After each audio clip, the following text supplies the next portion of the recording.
This is Six Tackles with Gus, with Matthew Thompson and Gus Gould. Hello, welcome to Six Tackles with Gus. Looking ahead to round 24 of the season, the finals approaching rapidly. Plenty to get through today. One of the modern-day greats of the game announces that his retirement will be coming at the end of the season. I wonder how far his team will go into the finals, if indeed they make it at all. A high-profile coaching appointment in the UK, and we've got some favourite old-school material that you've sent through, and the Ask Gus questions. Hello, Gus. You well? Matthew, how you doing? Good. Very good. Very, very good. Wade Graham is that modern-day champ. So yes. we'll talk a bit more about him. I remember he debuted as a 17-year-old at Penrith. He did. He was a schoolboy still, wasn't he? debut player, yes, he was. Played 5'8". Yeah. 5'8". Good player. He's been a great player. Done some great things for wonderful career. Cronulla and New South Wales in Australia. Our favourite segment to kick things off. Yes! No. That's the rule. No. Dear. We have international football at the end of the season, do we not? Or do we know? Do we know what's going on yet? I haven't heard anything official. Right. A lot of rumours around a test series about some Pacific Island tests, some Pacific Island Tonga maybe going to the Great Britain. All rumour at this stage, nothing concrete as far as I know. Right. But we've been put on notice that there will be representative football. Okay. Well, I hope there is, particularly Samoa and Tonga to England would be massive for the game on an international scale. Yeah. And the other one is Kangaroos, New Zealand, Samoa is the other one they're talking about, which I think would just be brilliant. The reason I asked that is because my first question is, James Tedesco will be Australia's fullback at the end of the season. No. Ooh, we've got a bombshell to start the podcast. I don't know about a bombshell. I don't think Roosters are going to play finals football. I think the test side will probably be made up of those who last longest getting into the finals and grand finals. I think that fellas like Dylan Edwards and Reece Walsh will come into play there as potential, maybe a Kalen Ponga if Newcastle go deep into the final series. Trebojevic might be back by then. He thinks that he'll be back by second or third week of the semi-finals if Manly were to get through. Unlikely, but probably that's one consideration. Can I throw a smoky at you? Yeah. Scott Drinkwater. Yeah, well, it depends how far the Cowboys go, doesn't it? I think that the Australian team at the end of the year would be looking for players that were deep into the finals and playing regularly rather than having a 6 or 8 week break before they go into representative football. And I think James Tedesco and the Roosters, I think James would be looking forward to a break this off-season. I'm not saying he's not a great player, but he was under pressure to hold his spot for the New South Wales side this year. And I can just see that if things go the way it's going at the moment, we're likely to see a Panther-Bronco grand final. Pappenhausen could come back in that time for the Melbourne Storm. I think that selectors would be wise to go with players that have gone deep into the finals, and probably premiership winner and grand finalist will make up the bulk of the side. And I think that brings the new blood, your Dylan Edwards and your Reece Walsh into play. There might be a changing of the guard there, I think. There you go, the Australian captain, the incumbent Australian captain. Just my thoughts. But won the World Cup. Gone. Yeah, it's time to move on. Yep. Okay. Very good. Speaking of World Cups, the Matildas will win the World Cup. Yes! Absolutely. Why not? No, you're answering it. Why not? Well, why can't they? Well, they can. How good is that? It's galvanised the country, hasn't it? It's brilliant. Absolutely brilliant. Absolutely brilliant. If Sammy Kerr can get on the field for the whole game and not just 10 minutes at the end, which looks like can be more likely from now on. I mean, she was out there for 10 minutes and nearly scored a goal. She's There's obviously a sense of timing about her. Yeah, is an elite player. Like, it just gives them another lift going into the quarterfinals. Let's hope they do. We're all behind them. Everyone's behind them, and it's certainly captured the imagination of the country. And while ever Australia's involved, it'll be a very popular event. So, I'm cheering for them. The whole household at my place was setting up. My daughter plays soccer, so does she? They're all sitting up and watching the soccer the other night. You were women's. Or am I supposed to call it football? whatever. Are you a women's football / soccer expert now? No. No? No. Far from an expert. I played soccer up until the age of 13. Did you? Yeah, I did. But I was the soccer kid who took a rugby league ball to training. Yeah. The soccer coach would turn up and not have us all playing touch football. And he gave me a tap on the shoulder when I was 13 and said, mate, this isn't for you. The footy team's over there. This is not for you, Yeah. he said. Good on you, Matildas. You're doing the country proud. He said, you're disrupting our sessions, getting everyone to play touch footy. So they're playing France or Morocco, yeah? France. France won overnight. Won big too, didn't they? 4-0 or something? Right. Yes. Pretty handy side. Gee, France. Home soil. We'll be right. We'll be ready. Sammy Kerr and the girls. We'll be right. Bring it on. I can see it. Good luck to the Matildas. Now, on the subject of women's sports people, I called an NRLW game at the weekend, and my question to you, I know the answer, but I just want to bring it up. Samaima Taufa is a machine. My favourite player has been ever since the women's game started. We actually had her out at Panthers just before I left Panthers. We had her out at the presentation night. She came out to present some trophies to the women's competition that we'd started out there in the junior league. And here was this girl that I had watched play Origin for New South Wales. This absolute tackling machine, physical, no self-preservation, incredible work rate. And she turned up to the presentation looking like a princess, beautifully dressed and her hair beautifully done and makeup and beautiful dress. She just looked absolutely gorgeous, and she spoke with such a petite, quiet little voice. And I'm saying, this can't be the one that I saw tackling people the other night and knocking herself around. And she's been doing it ever since. So she's a lovely girl, and but very unassuming, very humble, very quiet. But when she gets on the field, she's a fierce competitor, and great technique in what she does too. Like she's a really good defensive player, and she carts the ball up. She looks for work. She plays the whole game. Incredible athlete. Deserves all the success she gets. Yeah. She's been my favourite player since the women's game began. Her running on the weekend, the Raiders beat the West Tigers, who are both very good teams. Two of the new teams in the competition. She made something like 190 running metres, and 90 of them were post contact. They cannot stop her. Yep. She's a beauty. Yep. I've got to say, this year's NRLW comp is far better than I anticipated. Yeah, they're getting better. There's more chances to train harder, and a lot of ex-players are putting time and effort back into the coaching and preparation of these teams, and we'll see how they're going in a few weeks' time. The competition is extremely hard. There are no easy games for anyone at the moment, and it's going to take its toll. But they will get better with that in time as well. The fundamental parts of the game, your tackling, your kicking, and your passing have improved immensely since they first began. Particularly the kicking. They're actually kicking field goals now and kicking goals from the sideline and punt kicks and 40-30s, and it's real. You can see the improvement in them from year to year, but this year particularly, and they're getting a lot more football under their belt, and they're getting a lot more profile, and it's here to stay. It's not going anywhere. Yep. It will only increase in popularity and size. The women's game. It's got to stop calling it women's rugby league. It's rugby league played by women. Yes. It's a different sort of sport. It's rugby league played by women. It's their own brand and their own style of football, and it's super entertaining. It's very, very good. Yeah. Sam Burgess will have success as head coach of Warrington. Yes! Now, I've got to ask you, I don't think I've ever seen a former player go straight into coaching and have the raps on him like Sam Burgess. So, I think the Dolphins were trying to get him under Wayne Bennett. He stayed with South Sydney. He's been given this head coaching job at Warrington. Why the hype? I mean, what is it about him that makes him in such demand? Yeah, I haven't personally had a lot to do with Sammy. I interviewed the 4 Burgess brothers here for Channel 9 several years ago and found them to be quite a unique group of fellas. And I've run into George and Tom a bit in my travels around the areas and different things. And they're great blokes, wonderful footballers, great competitors, great people off the field. They live their life.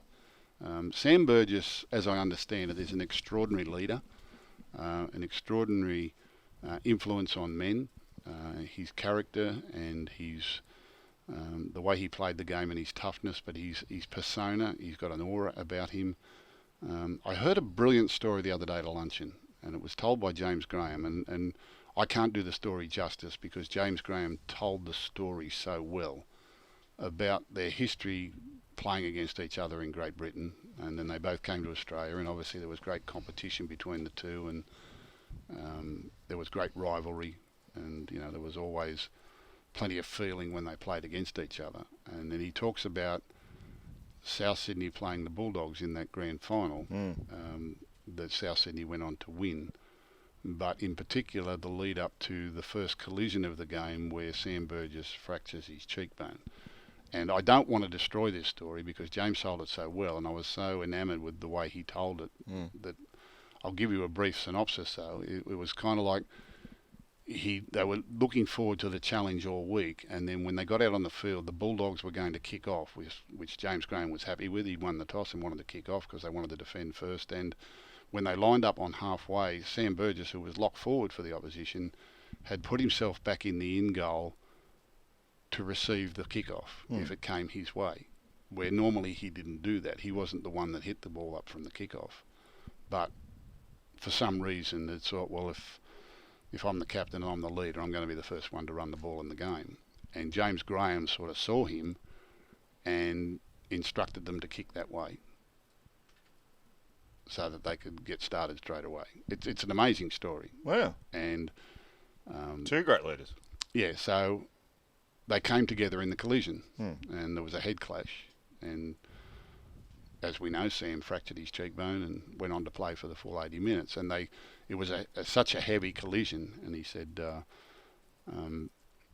they went to a scrum a few minutes later. He said, and Sam's there, and you could see how badly injured he was. And and I said to him, "You got to go off," And he said, I won't tell you what he told me to do. He said, but of course, he wasn't going anywhere, And he played the whole game with it, and they went on to win quite convincingly and won the grand final. And of course, Sam got all the plaudits, and the Bulldogs lost. He said, the next day we're having our end of season drink, as football teams do. And he said, obviously ours is a little bit of a crying in our beer because we've lost the grand final. We're sitting in a pub and it's fairly subdued, and we're all having a few beers and celebrating we've had a great season, but we've lost the grand final. He said, obviously South Sydney or somewhere else in the city at a pub having a few beers and celebrating the fact that they won their first comp in 40 odd years, and et cetera, when he gets a text message from Sam Burgess that says, in 20 minutes time, grab yourself a beer and go and sit somewhere quiet where no one else is.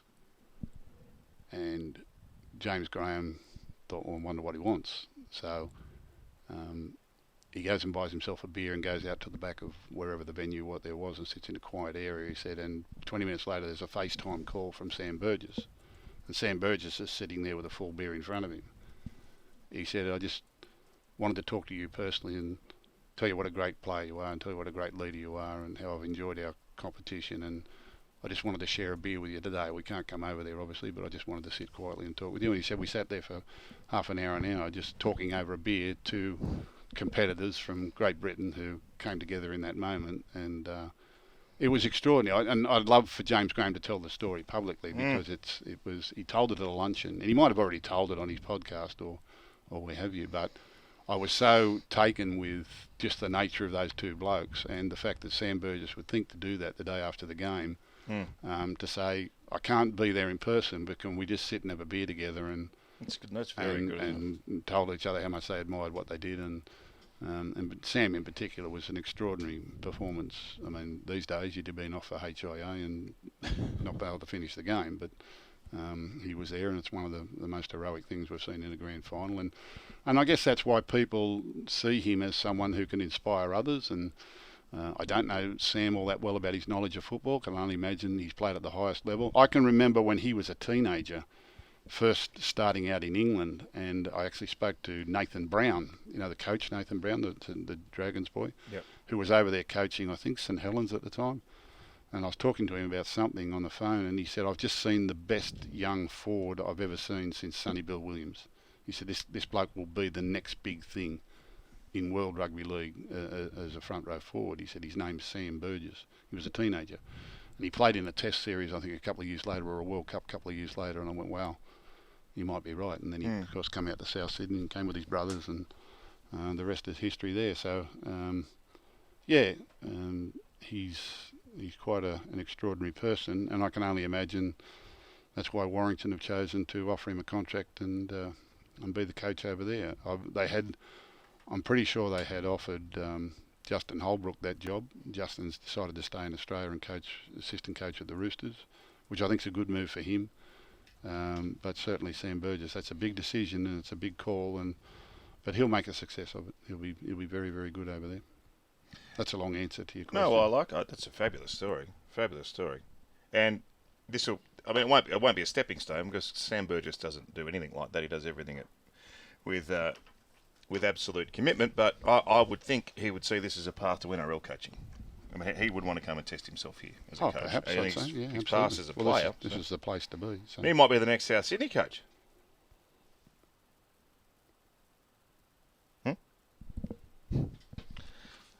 Payne Haas could end up in rugby. Where are you getting that from? I'm just asking a question. Why? I don't know. Why would you even suggest that? Because he wants a lot of money. Well, he's going to get him a lot of money no matter where he goes. He's going to get a lot more money off the field than he's going to get on the field if he handles his career properly and if he looks after himself. He's not going to leave Brisbane, is he? Well, I can't imagine. Brisbane is the biggest and most financial club in the NRL. I can't imagine why Brisbane would lose him, and I don't think they will. I don't know why they would lose him. Yeah. I met Payne when he was 15 or 16. He'd been to a junior league carnival or a junior schools carnival, and every talent scout came back talking about this Payne Haas. And his management at the time virtually took him around to every NRL club. He was pretty hot property. And he came out to us at Panthers. We had a lot of kids in the system out there, and the kind of money that they were asking for Payne Haas at the time was extraordinary for one so young. And it wasn't that we didn't think he might be worth it, but it was kind of, if we paid him that, what do we say to all our kids in the system out here? And we had James Fisher-Harris and Moses Leota and Liam Martins and Billy Army Kickhouse and Sire Yos. I mean, we would have blown the budget out of all proportions. So it was kind of like, well, I know we've got enough here, but Payne Haas, he was in very strong demand, and Brisbane, being the most financial club in the league, were the ones that took the gamble and paid him big money as a kid, as a teenager, long before he played NRL. He was born in year 2000, so every year, that's his age. So he's 23 this year, he'll be 24 next year. He's got a long career in front of him. And, Broncos, if you look at them, well, they're probably second to none chance of winning a competition this year, and certainly within the next 2 or 3 years, they're a chance of winning a premiership. So I don't see why he would leave, and I don't see why they would lose him. I certainly hope he never goes to rugby. Where would he play in rugby? Why would you play him in rugby? Sitting around in all them rucks and malls, and he might play inside centre. You wouldn't see the or best. Outside centre. You wouldn't see the best of him. Does rugby leaves his game. Does a club? You talked about the power of player managers, and I don't want to go down this path in detail, but a simple question: does a club get cheesed off with having negotiations continually play out in the public domain? I'm sure they do. I feel like every few days we're reading something about what's going to happen with Payne Haas and the Broncos. But I think that's because it's newsworthy. I think newspapers chase what's clickbait. They chase what's newsworthy. They chase what people will read. They've got to get it from somewhere. Not unless they make it up. But they chase what people will read. So if they find they write an article about Payne Haas and a lot of people read it, then they need another article about Payne Haas. I appreciate that. But clearly there is parties on both sides of the equation who are happy to at least be... No, I think Payne Haas is a big name, and I think it's a big decision, and I think the fact that journalists are constantly ringing either the manager or the club looking for a response and keep getting one, then this thing won't go away until he actually makes a decision and signs somewhere. They're not going to let it go. You know what the media's like. You are part of the media, Matthew. The media's a pain in the neck. Yeah, right? Everyone needs to be first. Why does everyone need to be first to make an announcement?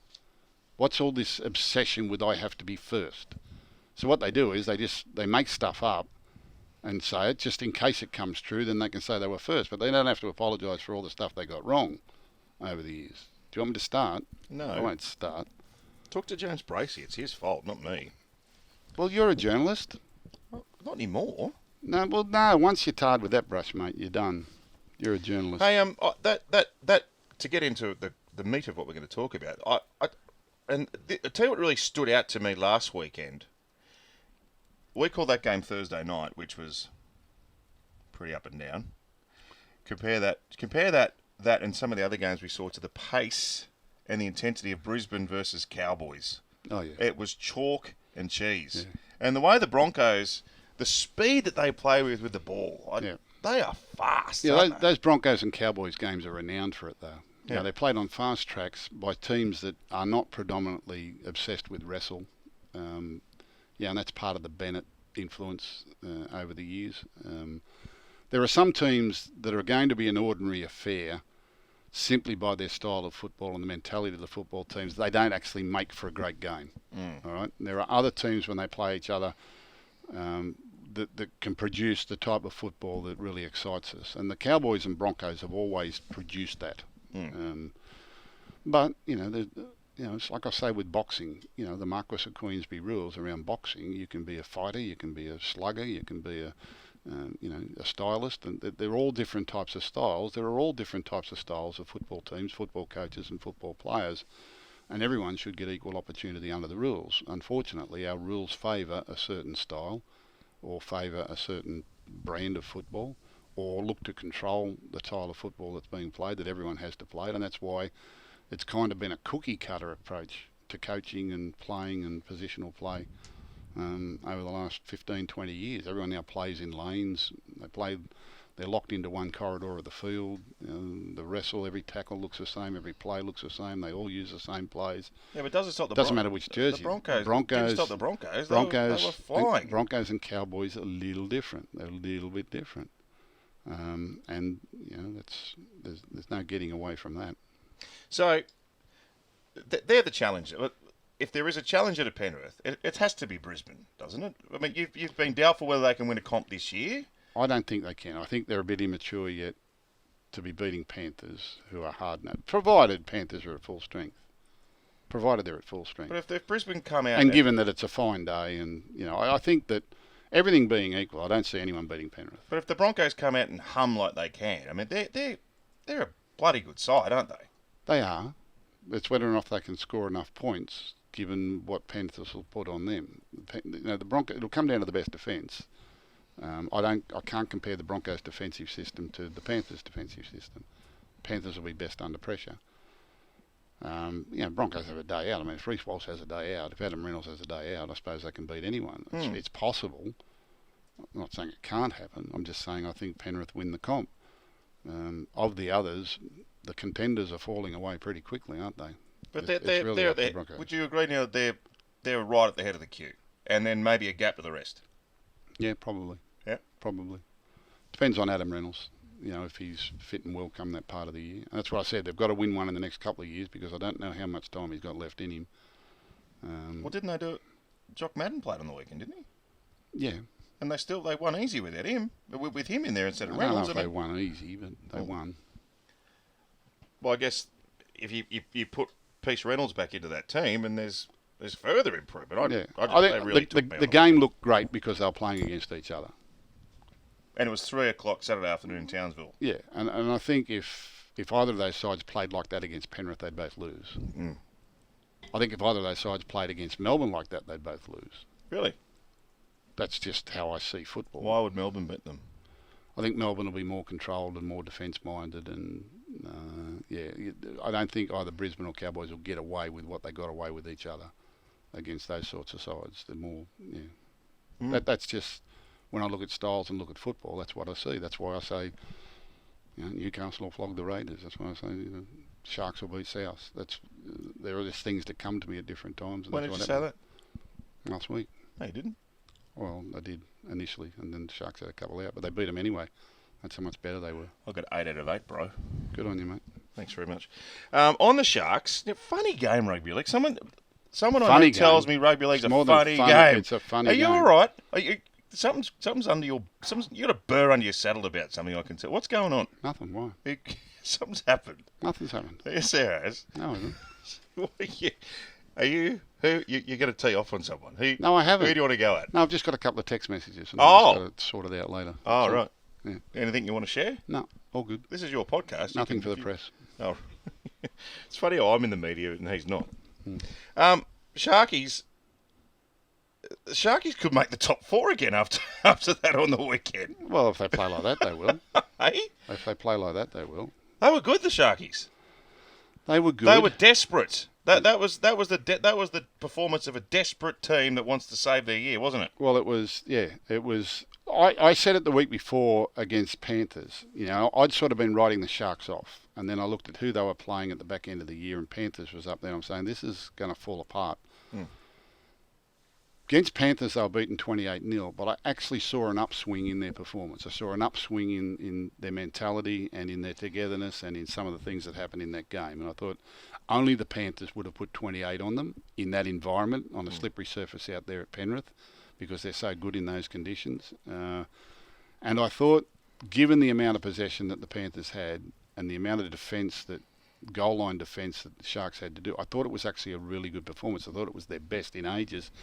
And that's why I said on 100% footy, I said I just saw a little upswing. They turned my opinion around that there was still some fight in the Sharks yet. And if they could see that, I didn't know whether they'd walk away from that disappointed in the scoreline and think, well, you know, the end is near and we're gone, or whether they could actually sit down and watch that game in the cold light of day, turn the commentary off, watch it without any sound, and say, you know what, we weren't far away. You know what, that was improved. You know what, if we can keep that attitude in defence going forward and that intensity, you know, we can win some games, which they did, and they ran into a team that were ripe for the picking in South Sydney, and they put them to the sword. They got tired late, but 26-0 against South, they made a statement that they're back in this, and that will give them an enormous amount of confidence. They still need to go back and look at that game and look at how it could have been different and what else they need to improve on. But now the motivation and the belief will be there. It was certainly huge for Nico Hines. It was huge for their forward pack. And, you know, I don't know how long Mulatalo's going to be out or whether he's been named. He's been named this week. Has he? Well, that's good. That's another in for him. Jeez, Harodi went good. Harodi's a good player. He's a really good player. He did that. But, yeah, so the Shark is back in the fight. And Connor Tracy, I love Connor Tracy. He's a good. He's a player. Genuine first grader. That yeah, bloke. he's a victim of his versatility. He's a victim of his... And I mean, that's a very, very strong back line. Those outside backs at Cronulla are very strong. They rarely get hurt. You know, the Kennedy has gone down with a hamstring, which has opened the way for Connor. But Connor's a 5'8" centre, winger, fullback, can virtually play anywhere. Every time he plays in the New South Wales Cup, which is the old reserve grade competition, he's dynamic. He's easily the best player on the field. You know, you can tell NRL players when they play reserve grade that they shouldn't be in reserve grade. He's one that shouldn't. If he's playing with, you know, half a dozen other clubs in the competition, he's probably playing regular first grade in some position. He was really willing the other night. He's not your ball-playing creative type fullback. He's more a Dylan Edwards working type fullback. He ran for a lot of metres the other night. He was competitive. He was hard. He runs the ball back. He's willing to get in and help his forwards. He's a valuable commodity. He should be playing NRL somewhere. Sharks have got him on contract. They're not going to let him go because he can go in and fill in for one of those blokes when they get hurt. But Connor Tracy is a victim of his versatility in that he's never really settled on the one position, and B, he's a victim of the fact that he's playing with a strong club and there's not an opening there for him at the moment. He's got to wait for someone to get hurt to get a run, which has happened, and if he keeps going like that, it might be hard for the other boy to get his spot back. They've got to find a spot for him somewhere, surely. He's too good. Wade Graham announced he's going to retire at the end of the year at a function that was held to mark his 250 games for the Sharks. Congratulations to Wade, who debuted for Penrith back in 2008, that was the first year of the under-20s. He was in the Penrith team for that, and then... I remember his debut. Yeah, still at school. Good kid. And, good bloke. And I think I wrote a column. I ran into him at Penrith. I was out there with Channel 9 commentating a game, and I'd written a column that week. He was still a teenager and still playing 5'8", and I wrote a column about he'll end up being a great NRL back row forward. And he actually quizzed me in the lift going up. He said, back row? I said, yeah. I said, you'll end up a second row forward. He said, no way. He said, no way. No way. Gus wins again. I remind him of that every time I see him. Gus wins again. Lovely kid. Went to the Sharks in 2011. 250 games for the club, premiership winner. So He left. third player in Sharks history to reach 250 games, along with Gal and ET. So that's quite illustrious company. Yep. Well done, Wade. And there might be... He played for Australia, didn't he? And he ended up a second row. He ended up playing Origin. Yep. Played 8 tests for Australia, 6 games for New South Wales. Yep. Congratulations, and some more footy to come for you, Wade. Perth, I thought that was a great success over in Perth. Yep. 45 to 50,000 at Optus Stadium, double header. Yep. They've cultivated that well, the Rabbitohs. I think they were there for nearly a decade prior to COVID. COVID stopped all that. We've taken a couple of Origin games there since. Perth's a sporting city. It's a very different time zone. It's a long way across the other side of the country there. And it's quite a stadium. But the stadium there is magnificent. One of the drawbacks of going out there previously was playing at the Wacker, which can be a little bit hard and it's not really conducive to watching rugby league. But that stadium there makes it a whole different ball game. And Perth have always done well with sporting franchises in other codes, haven't they? They seem to be able to find people that'll put the money and time and expertise into it, and there's no reason why. It was such a shame, like our game, the Australian Rugby League decided to put a team there in 1995 and all that sort of got destroyed within months when the Super League war broke out, and then it became a political football about as to whether or not they would stay in Perth or not, and they ended up being one of the sacrificed teams, which was disappointing at the time. Took a long time, I think, to heal those wounds, and then for the game to invest in. And the game has always done this. They've taken games to certain venues over a period of time, built up a following and an interest, and then worked out whether or not it was worth moving a franchise there. They did that with Perth and went there. They took it away, which I think left a bad taste in their mouth for a long period of time, but it looks as though all that is healed, and it's one of the options, I'd imagine, that particularly with the time zone, and if you're looking for live TV and bringing teams back into the East Coast, bringing vision back into the East Coast, it makes sense that that's a good time zone to do it. They had good crowds too. Remember David Morrow called a lot of those Western Reds, and pretty much all of them actually. He reckons they often got 20,000 plus fans over there. Yeah. So we went over there a few times with club games prior to the announcement that the Western Reds would come into the competition, and it was always well received. We were playing other clubs across there, and Panthers went over a couple of times. I went over with Channel 9 very, very early in the piece, about 94, 93, 94, 1994. I went over there, and I think my first ever job for Channel 9 was calling a game or a co-commentary in Perth. It's quite a trip. Yeah. It's a long, long trip. It is a long trip, but, that's travel. You love travelling. Gus loves planes. I'll tell you something about Gus. Doesn't matter where we are, what time he finishes, he's always got the first flight out. Yep. Always. Up early. Makes me a marvel. You get home, you wouldn't wind down. You'd probably get 3 hours sleep and you're on the plane again. I don't sleep after a game. I never slept after a game on a coast, and it's gone through to commentary. Every game I commentate, I don't sleep that night. I'll stay awake all night, so I may as well get up on the first flight and go. So if we're in Brisbane or Melbourne or something, I'll get back to my room, watch whatever golf is on TV from overseas that night, or whatever sports around the globe, or whatever else I can do, or I'll read a book, and 4 a.m. I just pack my bag and head towards the airport. So you don't sleep at all? Generally, no. God. After that, no. So what about the next day? Aren't you cactus? No, I've kind of learned to live with it. Really? Yeah. Well, when you're on holidays, when summer comes up, do you ever go into holiday mode? Go and ask my wife. Do you ever sleep? Do you ever sleep in? Have you had a sleep in? She blows up all the time. Yeah. I might catch a nap during the day at different times if I've got time. But one of her bug. I don't like a lot of travel. I've been going to the Gold Coast for my holidays for 38 years. I go to the same place every year for 38 years. Same room? Well, pretty much, yeah. Yeah, and when the kids were growing up, I'd have to get 2 rooms, and but that was my holiday, and I loved going to the Gold Coast because there were plenty of golf courses, there was plenty of racing, there was plenty of restaurants.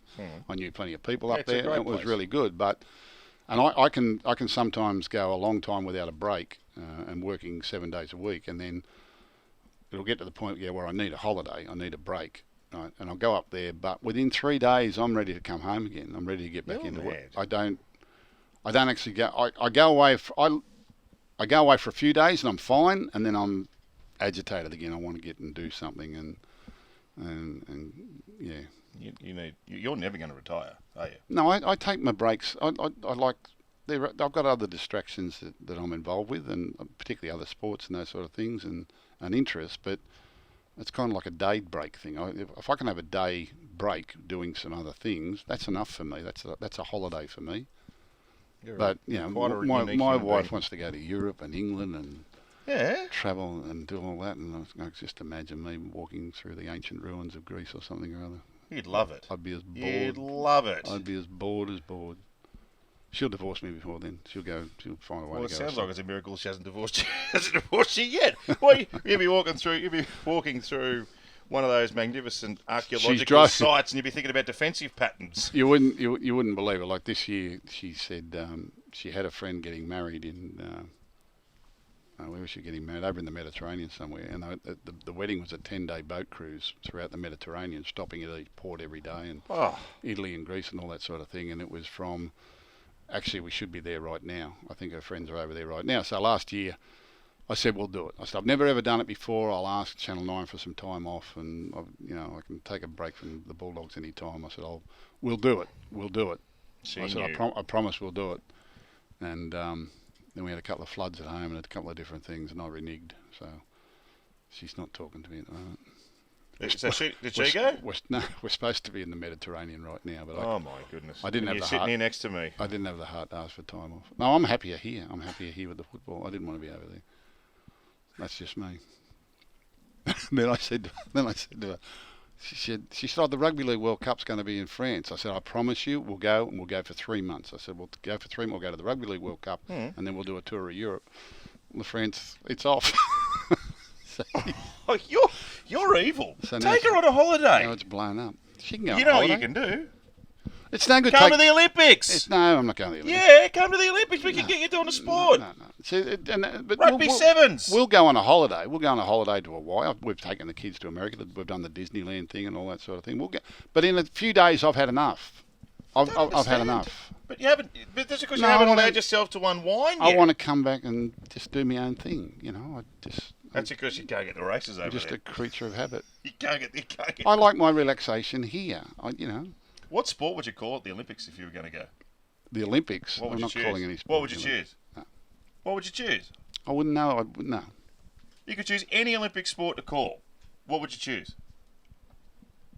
I wouldn't be able to. I'm not good enough to call a sport. I couldn't call a sport. I don't know how you call those things. The races. Weightlifting? Yeah, I could do the weightlifting. Yeah, the weightlifting. What about the Greco-Roman wrestling? The pole vault or something. Pole vault. That shouldn't have happened. Yeah. Very good. Okay. Oh, speaking of extra, I went to the Olympics when Kathy Freeman won a medal. Yeah, I know. Yeah. Shame you weren't calling it. Russo from Fig Tree, who sends us the odd Ask Gus, says the World Series of Darts is in Wollongong this weekend. The World Series of what? Darts. Oh yeah, 180. Yeah, that's right. Yeah. Says, did you miss the days of having a few skillies and heading over to the dartboard? No, did you used to play darts with the boys? No. You didn't? No. Darts wasn't that big back then. I No. thought that was really big in the pubs in the 80s. Yeah, I wasn't a big pub goer. I got to be honest. Right. I wasn't. I used to go out.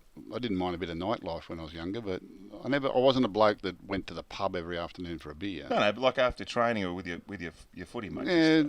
But a couple of nights a week I might go and have a few beers. But I really haven't drunk much alcohol for nearly 20 years. All right. Well, Brendan here on Ask Us might be poking the bear here. If you were Souths, would you consider moving Latrell Mitchell to the halves, Taff at fullback for the rest of the year? No, I wouldn't consider putting him in the halves. Would you? Can I add one on? Would you consider moving him back to the centres? Yes. Yeah. Yeah. But, that's just me. What would be your motivation to move him back to the centres? Oh, he's dynamic centre. dynamic centre. He's a dynamic fullback when he puts his mind to it, when the game goes his way. You know, he's got to force himself on the play a little bit more than he does if they want to beat the top sides. That's always been the issue with him, though, hasn't it? That he needs to consistently impose himself on games. What you've been saying is anything that anyone doesn't know already. And that's nothing that no one knows. Everyone can see it. But, you know, he's... When he does things, it's so brilliant, we want to see more of it. That's where it is. So we're anticipating or thinking that he can do more of it. He's kind of a little bit like a Ferrari. Like he waits for his moment, and he waits for his time, and he conserves energy until he can sense the moment. And he does that very, very well. But he needs to do more if they're going to beat the top sides on the best. The key, this winning comps and, you know, sorting out the best of the best and who are the great players and who influence the results. The test is to beat the best teams on their best day, not to beat other teams or the poorer teams or teams when they're having an off day. And, you know, you go through stages with your football team and the credibility of your football team and the credibility as a footballer. But the true test, and that's why Origin is the true test, is to beat the best on their best day. Can they have their best day and you still beat them? That's the challenge. That should be the challenge of a professional sportsman, in my opinion. To beat the best on their best day. Not on your best day, on their best day.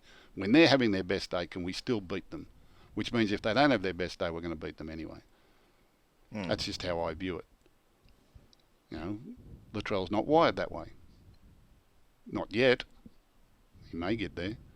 But what he does is brilliant. That's why people want to see more of it. Because when he does do it, he does some extraordinary things. He does some things other players just can't do. He's got some talents other people... He's big. You ever stood alongside of him? Yeah, he's a weapon. He's massive. So every feature of him is massive. He's big and strong. He breaks tackles. He's got passing. He's got a kick. He's got that.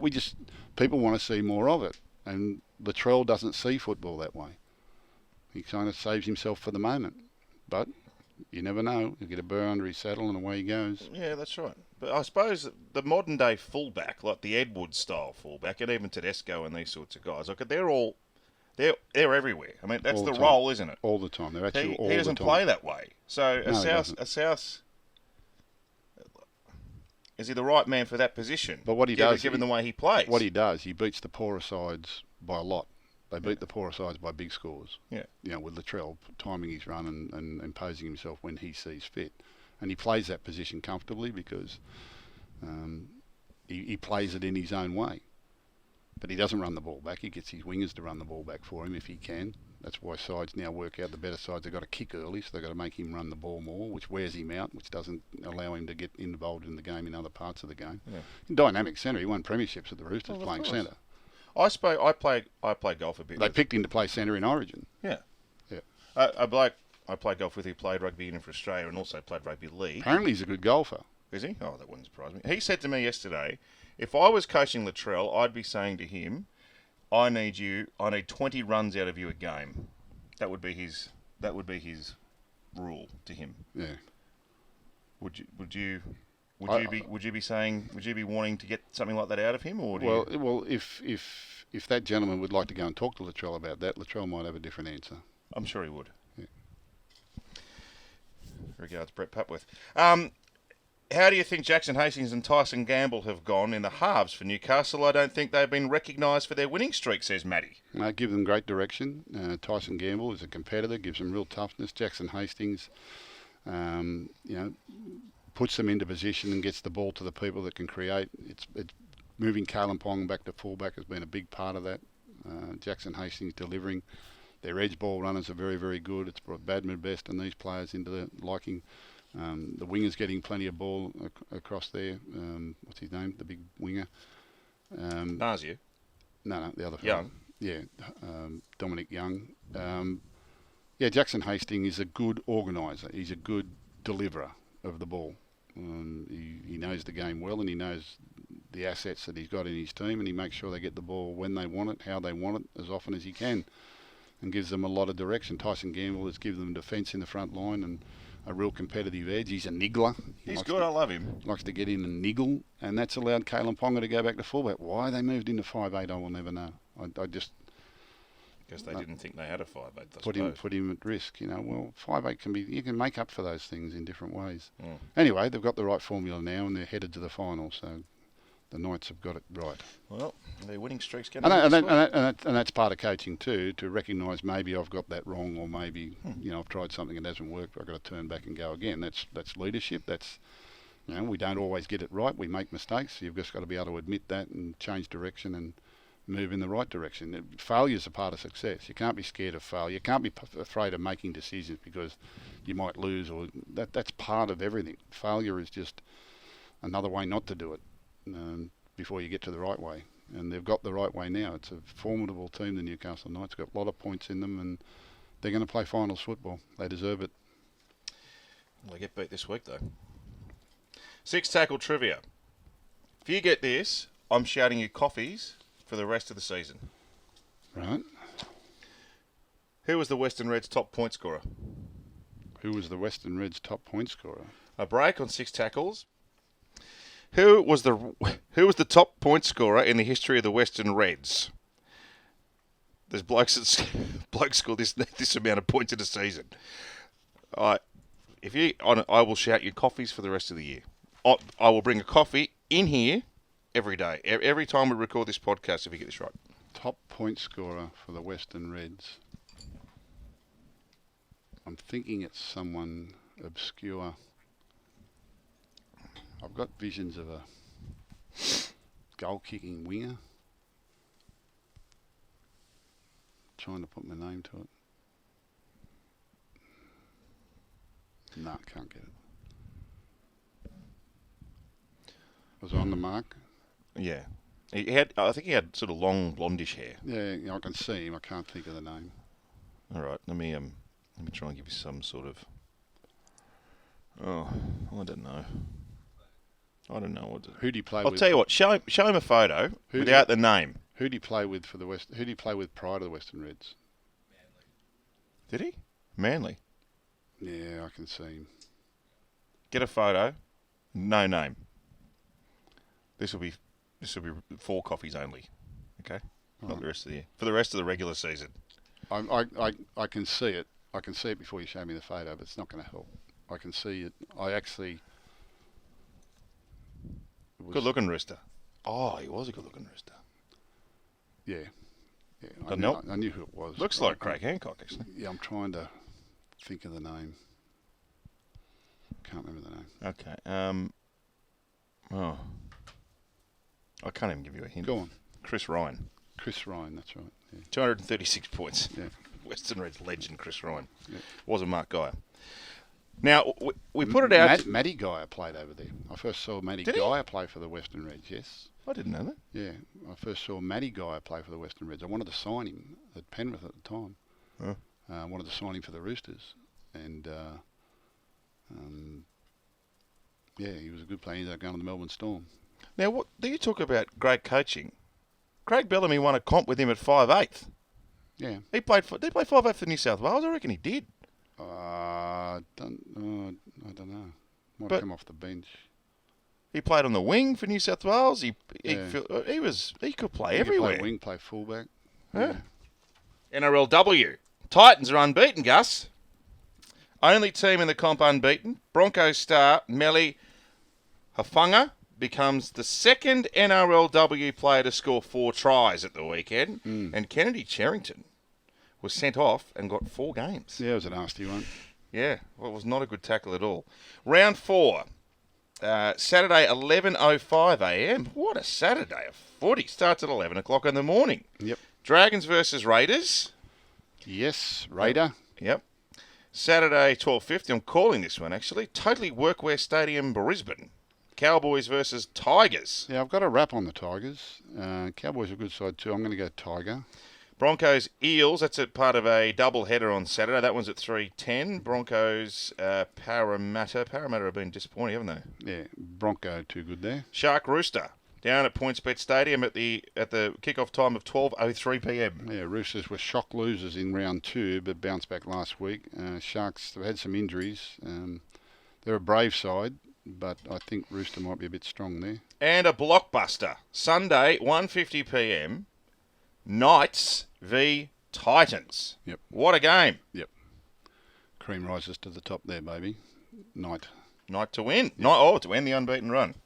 All right, well, so our mates, Marley and Ruan, have NRLW Weekly, and they will go in depth about everything happening in the women's game. But it's been a wonderful start to the season. You can catch every game here on Nine's Wide World of Sports. Round 24 of the NRL, thanks to Bluebet. What are you really gambling with? For free and confidential support, visit gamblinghelponline.org.au. Thursday, 7:50pm. Thursday night footy over at Four Pines. Brookie Manly, $7.50. Penrith, $1.09. Zach Hosking still in the centres. And as far as team news, in fact, I won't even go into it. Won't even worry about the team news. Yeah, it's never easy to win over there, and Sea Eagles are talking strong this week. They reckon they can bounce back and make it competitive, and I'm sure they will, but you can't see Panther being beaten there. Early game Friday, PointsBet Stadium. Sharks $1.30 favourites against the Titans at $3.50. Now, I just need to find these teams here. Here we go. This is very good. I have to cut this out. All right. As far as our team news goes, we mentioned earlier Ronaldo Mulitalo has been named to make his return. Matt Moylan's on the bench, actually. And for the Titans, now what happened to AJ Brimson? They get hurt again. Yep. Jaden Campbell's back at fullback. He has no luck at all, does he, AJ Brimson? So is Tino Fa'asuamala-Awi. Now, Sam Verrills, I read too, has gone for the rest of the year. He's going to have a shoulder clean out and get him ready for next year. So Chris Randall's in to start at hooker. Yeah, look, I think the market should be closer than that. I think it's overreacted a little bit to the Sharks winning and the Titans where they're at. I think it'll be closer than that. But the Sharks waste their great effort in Perth last week if they don't come back to home ground and cover this one. So I'm thinking Shark Boyd with a bit of confidence, and a few injuries to the Titans will be too good. Friday night footy at the Gabba. Broncos $1.28, Parramatta $3.70. Now, if Parramatta are to play finals football, they've got to win 2 of their 3 remaining games. They've got to bye as well, and their games are against Brisbane, the Roosters, and Penrith. Yep. Have they named Adam Reynolds? Reynolds is in. Okay. Well, I think Bronco too good there. Yep. What else I can tell you for Para? Nothing much really. No, is Regan Campbell-Gillard back? No, he's still suspended. This season hasn't quite gone to plan for Para. Saturday 3 p.m. Barlow Park in Cairns. Yep. I've called quite a few games up there. And the Rabbitohs have been, as they've been going to Perth, they've been going to Cairns for many years also. They're $1.11 favourites to beat the Dragons at $6.50, who were mighty unlucky at Combank last week and played really well. Yeah, they have. They played well their last couple. They could have easily beaten Manly the week before. Again, I think the market's overreacted here, but Rabbit's got a lot to prove, haven't they? I think they've been doing a lot of travel. That's my only comeback there, but you'd expect them to beat the Dragon. Saturday, 5:30. This match is from FMG Stadium, Waikato, Hamilton in New Zealand. The Tigers have taken a home game over there to play the Warriors. Warriors are $1.17. Tigers are $5.10. And they were bloody good on Sunday, the West Tigers. That was as good a performance as they've turned in all year. Should have won. Should have beaten South Sydney the week before. I kept telling that. I kept saying the week before they were unlucky in Tamworth not to beat the Rabbits. That's why I fancied the Sharks last week. But Warrior going too well at the moment. I think they'll have enough artillery to cover the Tiger. All right. Saturday, 7:35. Remember, Saturday night footy here on 9-2 for the rest of the regular season. Roosters $1.35. Dolphins $3.20 from Allianz. Well, if you remember, round 1 of the competition, the Dolphins' first game in the National Rugby League in their history, they absolutely wiped the floor with the Roosters. The Roosters were raging hot favourites on that day. So now that they've got them at home and back at Allianz Stadium, I'm thinking there might be a little bit of a get square here. Rooster to win that one. Sunday, 2 p.m, Melbourne at home against the Raiders. $1.24 Melbourne, Raiders $4.05. Now, I'm pretty sure that the Raiders have a good record down at Amy Park. Well, they're certainly not scared about going down there, and they have had some success.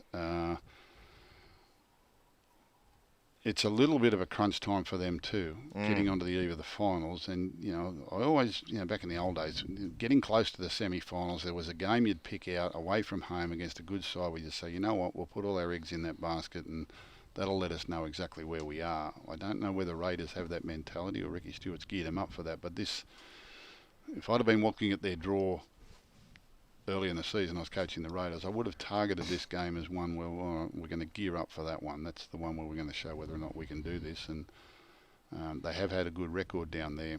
And Storm were good against the Panthers the other night. The Panthers were a little too strong, but they certainly didn't shirk the task. It was very close the second half. I think Storm. I'll go with Storm. Raiders, I know you've been saying this all season, they get in their own way. Raiders are a funny team. Yep, funny team. They can beat anyone and they can lose to anyone. That's just how they're wired. And they can do it all in the one day. It's kind of, they get themselves in a bit of a muddle at times, but, they've got the ability to beat anyone, anywhere. And they've got the ability to beat Melbourne on Sunday. There's no risk they've got the ability to beat Melbourne. And maybe at some stage of the game they'll look like they're going to do it. I'll just favour Storm, I think, at that point in time. And Sunday, 4:05pm, Sunday footy from McDonald Jones Stadium, Newcastle. Bulldogs field what I think is their best-looking outfit of the year, and that is why, in my tipping competitions this weekend, I will be tipping the Bulldogs to beat Newcastle. A couple of them turned up with flu this morning, apparently. So. Oh, what? Sorry to be the bearer of bad news. No wonder you got the shits. Just been getting some text messages. Okay, well, I'll be tipping Newcastle then. No. Okay. Luke Thompson. Yes. Welcome back. Yes. So we had the bye last week. The week before, Luke Thompson played 32 minutes in reserve grade after a very serious injury prior to round one. It was really an unbelievable start to the season for the Bulldogs with the amount of injuries. But Luke Thompson, who missed most of last year, trained really well during the off-season, and then on the captain's run the day before we played Manly in round one, badly smashed his ankle and was feared to be out for the season. He worked really hard and he's been a bit hesitant to sort of take the leap, but we convinced him to play reserve grade last week. He came on for 32 minutes and did really well, had a dozen runs and 15 tackles and sort of got back into the grind of it, and he's really looking forward to getting a run this week. So I think he's been named on the bench and he'll come off the bench on the weekend. He'll need some football, obviously. He'll be a little bit underdone, but it's nice to have him back. And he's off contract at the end of the year, so the coach wants to have a look at him and see how he fares there. He's made no decision on his future at the moment. He's had no luck with injuries at all since he's come out. Oh, he's had 4 years at the Bulldogs, and I think he's played 36, 37 games or something or other. He hasn't played first grade since. He's had one game since May last year. Oh, poor bloke. He's had a terrible run with injuries. Lovely bloke, highly professional footballer. He's one of them dedicated physical specimens, and it'd be nice to see him get out there and have a run for whatever time on the weekend against the Knights, who the last time they played the Bulldogs, clickety-click, 66-0. Yeah. It was a bad day for the Bulldogs. Bulldogs. Again. All right. Well done. Thanks, mate. I'll let you get back to work. All right. Go wear your mask. Building castles with your sand. Yes. Kicks Riding the magic sponge. That's Six Tackles with Gus for this week. Look forward to all the footy over the weekend here on 9, starting with Panther, or Manly, v Panther over at Four Pines, Brookie in Thursday night footy. Chat to you soon. What are you really gambling with? For free and confidential support, call the number on the screen or visit the website.